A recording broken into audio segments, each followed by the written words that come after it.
Welcome back. We're going to do another technique video, and this is going to be on what's probably the most popular exercise of the entire gym. We don't know anybody that doesn't want to do some curls for one reason or another.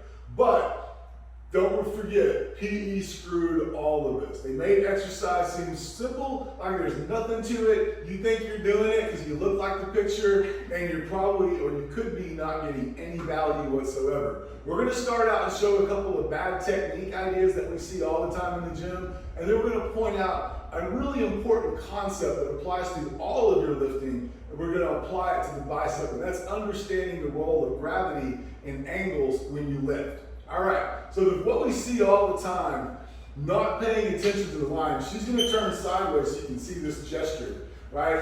When she starts to go, notice her elbows go forward, and they come back, and they go forward, and they go back. If you're not careful, you're going to think you're doing something. But notice, when her elbow goes forward all the way to here, you can't see it because the barbell's blocking out those biceps, but it's totally relaxed. It's getting no work whatsoever. Right? So there you see that. It's almost like she's doing a clean, if you know what a clean is, and that's just not going to get it, but you see it all the time.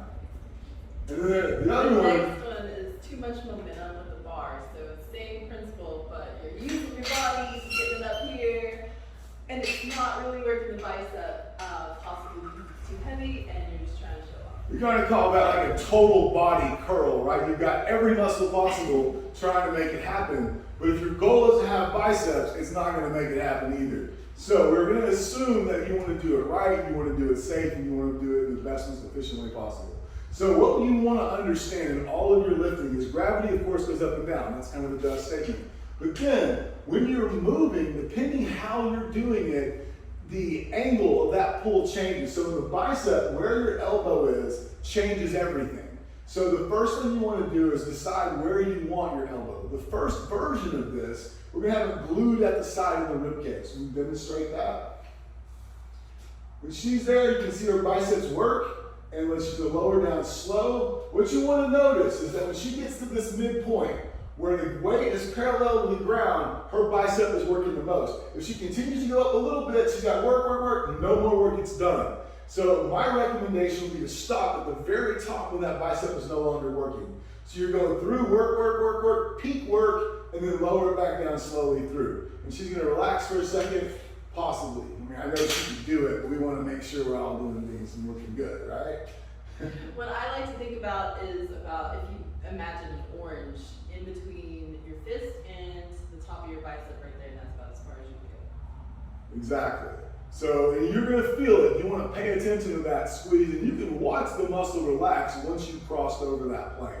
So the next way of doing this, again, involves deciding where you want your elbows. You can change where you target in the bicep by where you place your elbows. So if you move your elbows slightly back, the commonality is the elbows, once they've decided that's what we're going to do, that's where they're going to stay. The work is going to do something a little bit different. And she's going to demonstrate. Elbows are back, they're stationary the entire time. Now the work is happening, and look at the angle of the arm. The angle of the arm is almost like that. And so that's where the work is going to. She's going to relax, and the elbows stay basically in place, and it's going to curl back up. All the work is right there at that very top range of the motion. And you go back down, and she's going to do one more of those. Bam, just like that. So that's a way to look at taking one simple exercise, understanding how gravity and the angles that your joints move in play together, and creating basically an entirely different movement. You see people with biceps develop differently. Part of that's genetics. Part of that may be how they're doing the movement. And so depending on what you're wanting to work on, depending on what you're wanting to feel, you may want to be in control of that and decide that as you do your work going forward. Hope that helps you.